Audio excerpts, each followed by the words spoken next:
Bundan böyle yol yok, kollarım çürüdü.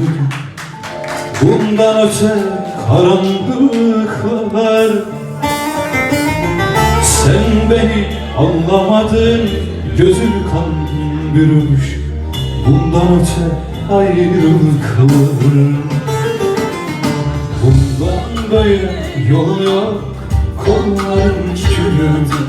Bundan öte karanlıklar. Sen beni anlamadın, gözün kan bürümüş. Bundan öte ayrılıklar.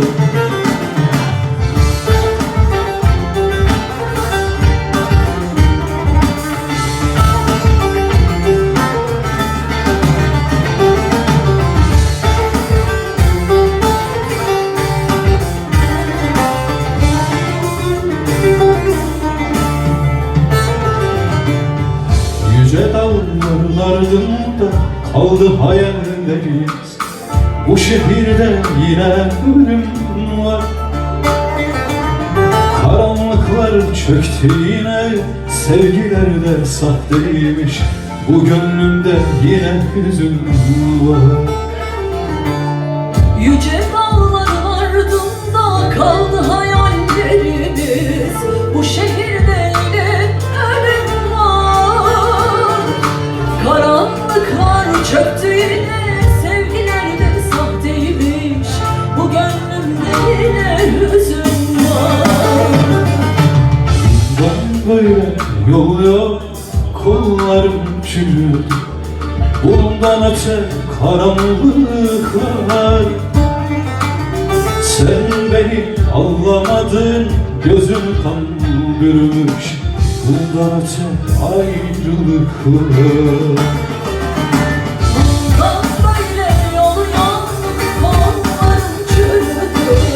Bundan öte karanlıklar. Sen beni anlamadın, gözün kan bürümüş. Bundan öte ayrılıklar.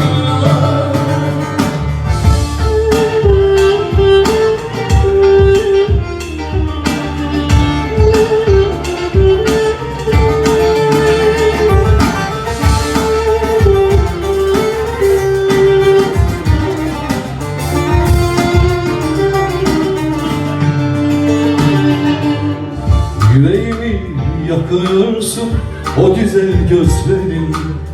Bakışlarında bir ümit var. Sürgün edildiğim yerde kanatlarım kırıldı. Bu gönlümde yine hüzün var. Yüreğimi yakıyorsun o güzel gözlerinle. Bakışlarında bir ümit var. Sürgün edildiğim yerde kanatlarım kırıldı. Eser yerde senin kokun var. Bundan böyle yol yok, kollarım çürüdü. Bundan öte karanlıklar. Sen beni anlamadın, gözün kan bürümüş. Bundan öte ayrılıklar. Bundan böyle yol yok, kollarım çürüdü. Bundan öte karanlıklar. Sen beni anlamadın, gözün kan bürümüş. Bundan öte ayrılıklar. Sen beni anlamadın, gözün kan bürümüş. Bundan öte ayrılıklar.